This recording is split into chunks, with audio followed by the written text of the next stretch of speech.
Wanti isin ijaaru. Ofii keetiif of ijaarte waan ta'eef akkuma ofii keetiif of ijaarte san deemitooni of diigi malee hara sooshaal miidiyaan dhufee isin ijaaru. Kaalaas.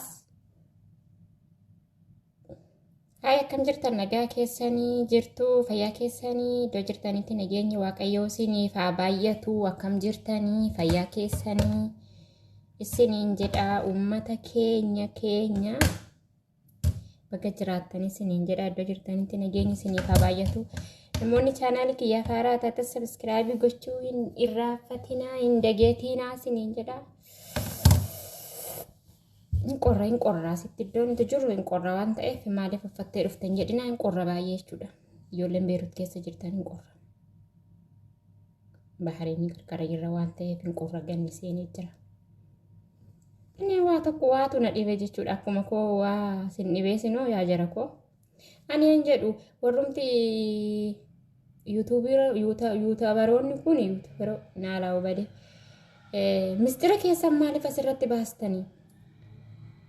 Mistira hoggaan jedhu jechuudha amma fakkeenyaaf kaleessa hoggaan yuutuubii keessa galee ilaalu kun abbaa manaatiin wal lolle jedhee bu'aa.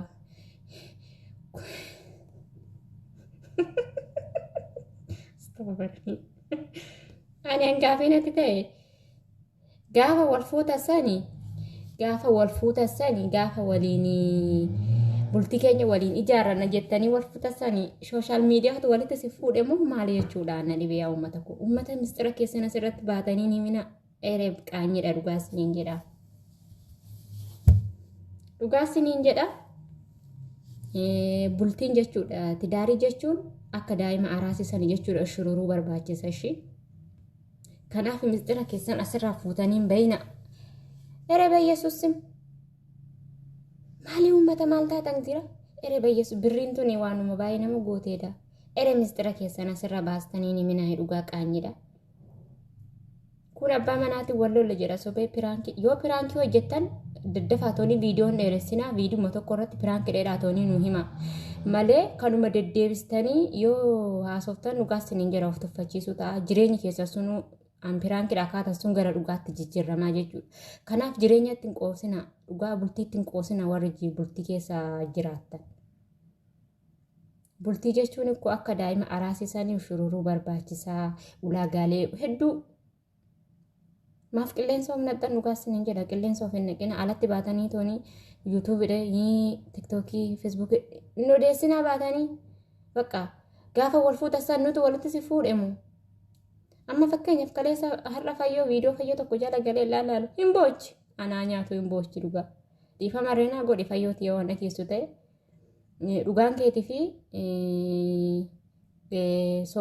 qalbiin keetii fi dhugaan kee waliin beekamu dhugaa hin boochaa ani namni yoo boo'e wajjinan boo'as waliin boo'een ture jechuudha. Kanaaf jiraa kee jabeeffadhu jiraan nama gaariidha jiraa si harkaa bahe taanan beekadhu mana utubaa malee dhaabate taata. Kanaaf piraankii hojjechaa jirta ta'een beeku ani piraankiidha jecha himimmaan akkatti namaa dhufa eecha dhufa dhugaas hin jedha hin boochi. Kanaaf akkuma walii fuutanii toonii jireenya waliin ijaarranna jettanii toonii waliin turtasan akka bakkuma sanitti wal deebisaa toonii wal gurfadha. Asirratti baatanii toonii akkanumaan nutti ni yina bakka gaafa wal fuutasas nutu walitti si fuudhee. Gaafa adda baatan nutu adda baasa siniin jennee walitti si fuudhe moo maal jechuudha. Ere bayyesuus ana dhugaa gaafii natti ta'ee jira. Mee warri akka ana sooshaal miidiyaan kun gaafii isinitti ta'ee jira.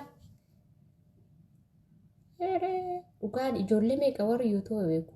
Ijoollee meeqa warri waa'ee yuutuuba ulaagaalee yuutuuba beeku. Mee irrisaan bahanii tooni mistira ofii anaasaan piraankii hojjechuudhaan dhala. Ere warruma Itoophiyaa jiru kana sinaafitu. Ere uummata of eegayi. Piraankii dheettanii amma keessa ceetan dhugaa piraankiin qilee haadhaqu. Piraankii hojjettan waa biraa hojjedha malee waa jireenyatti wal qabsiistanii hojjetinaa dhugaa siniin jedha. Piraankii hojjettan ikkoo guute amma misaaladha warri Itoophiyaa jirtan piraankii hojjechuudhaan waa baay'ee hojjechuu dandeechan. Baadiyyaa deemtanii hojjechuu dandeechanii. Waytii ammaan kun immoo waytii asmaraati waan ta'eef. Maatiin kee yoo hanqote bulaa ta'u ta'e deemi toonii achi deemi furaa fahaami xaafii fahaami toonii nutti agarsiisi. Itoophiyaa keessa hoo jiraate jechuudha. Dhuftee toonii bultii wallollee abbaa manaa kiyyaa wallollee jireenya kee diigamuuf deemaa akkas godhee akkana godhee jechuu dhiisitooni deemi gara baadiyyaa. Dhugaas hin jedha viidiyoon kee akkas ilaalamuu barbaadde waa baay'ee hojjechuu dandeecha baadiyyaa deemte. Kanaaf waa'ee bultiitiin waliin qabsiisinaa. Waa'ee bultii waliin qabsiisinaa. Dhugaas hin jedha. Jireenya jechuun qallaalii miti. Qallaalitti hin ijaaraminsi qallaalitti hin diigamus. Jireenyi kee takka qulaa qilleensi seene taanaan beekadhu akka shaama qoreen tarsaasee ta'a. Dhugaas hin jedha. Jireenya kee situ jabeeffata. Bultii kee situ jabeeffata. Yoo ati hin jabeeffanne warri sooshaal miidiyaa dhufee si wajjin hin jajjabeessu. Har'aaf harka sii dhahaa garuu warri sooshaal miidiyaa har'aaf harka sii dhahaa viidiyoo sirratti hojjetaa waa baay'ee ittiin dalagachuu danda'a garuu ofii keetii mistira kee ala baastee hin odeessine. Gaafa walitti dhuftassa sooshaal miidiyaa walitti isiniif finne ofii keessanii walitti baatan miti. Akkuma ofii keessanii walitti baatan sanarraas deematoonni waliin bulaa. Nuti maal goon mistira keessan ala hin baasina. Yoo barbaade piraankii irratti hojjedhu malee abbaa manaa kiyyaan adda ba'anii abbaa manaa kiyyaa wallollee jettanii tooni asitti hin bahina hin odeessinaa dhugaasiniin jedha maaliif qaanyidha. Bakka jaalannaan itti seente waan ta'eef baateen odeeffatiin sooshaal miidiyaa irratti jireenya jechuun qallaalii miti dhugaasiniin jedha nama jireenya beekutu haasa'a waan ta'eef jireenya akka daa'ima araasisanii daa'imni araasis beektu yoo seeraan qaban malee hin buqqaatii. Lafti ishii lallaaftuudha jechuudha. Kanaaf bultiin akkasi. Kanaaf ofii keetii qilleensa humnattee ulfaata. Kanaaf akkana isiniin jechuu dhufe hordoftoota kiyyaa dhugaa gaafii natti ta'e beektoona. Maafi sooshaal miidiyaa irraa baatanii odeessitaniidha gaafii natti ta'e. Achumatti fixattanii akkuma wal jammartan sanitti achumatti fixachuu isinii wayya ture jube. Har'aa sooshaal miidiyaa irraa baatanii tooni odeessuu afuura humnaskiisurra warri har'aaf koomantii jalaa harka isinii dha'uun boruu dhufee waasii siin ta'u beektaa jireenyi kee handiiggame san dhufee walitti si ijaaruu hin danda'u. Si'aan utubaa ta'ee tooni qabee deemuu danda'u. Kanaaf sooshaal miidiyaa har'aaf laayikii sii godhaa koomantii siifan godhaa namarraa qabee jechuudha. Har'aaf harka siifannaa garuu booda siin fayyadu jechuudhaan har'aaf laayikii sii godhaa har'aafitti argatta booda garuu si miidha. Daabbuun kennaaf waan ta'eef ofii keetii utubaa taatee deemuu qabda malee akka mana utubaa malee dhaabbatuu godhuu qabdu. Yoo abbaan jabeeffate bultiin hin jabaatu. Yoo abbaan diigeen diiga yoo abbaan ijaareen ijaara bakka. Bultiin immoo takka diigame taanaan lammata deebi'een ijaaramu beektu miti hundi keessanuu kana. Kanaaf afuura ulaa waliin naqin qilleensa ofiin naqinaa dhugaasiniin jedha. Piraankidhaa jettanii piraankidhaan hojjetame sun booda dhuguma ta'a dhugaasiniin jedha. Dhugaa rabbii har'a piraankidhaa jettanii odeessitanii miti boruu inni dhuguma isiniin ta'a mataarra dhufee simuuf ba'a. Kanaaf booda immoo dhuftanii asitti waccanii piraankidhaan hojjedhe sun dhugaa natti ta'ee maalii ta'ee akkas ta'ee achi qabee as qabee jettu. Kanaaf akkuma duraa walitti dabalamtan sanitti ushedhaa ta'anii afaan keessan qabadhaa ta'a. Har'a sooshaal miidiyaan dhufeetu walitti isin ijaaru. Ofii keetiif of ijaarte waan ta'eef akkuma ofii keetiif of ijaarte san deemi tooni of diigi malee har'a sooshaal miidiyaan dhufee isin ijaaru. Kaalaas shohaayedha. Yoo isinii ta'uu baate maatii keessanitti madda. Maatiin jidduu keessan jidduu haa galu. Yoo maatiin qabaanne immoo hiriyootan qabda waan ta'e hiriyoota keessan waan madda hiriyootan keessan jidduu haa galu. Sin araarsuu danda'a wal sin deebisuu danda'u. Qodaa uftanii tooni qilleensarra ol baastan. Mee amma dhugaa rabbii qilleensarra wal baastanii miti na dabaddabee maalii ta'ee na kabalee as na qabee achi na qabee otoo hin taane otoo ishii sooshaal miidiyaa irra baastanii mee maal si fayyade?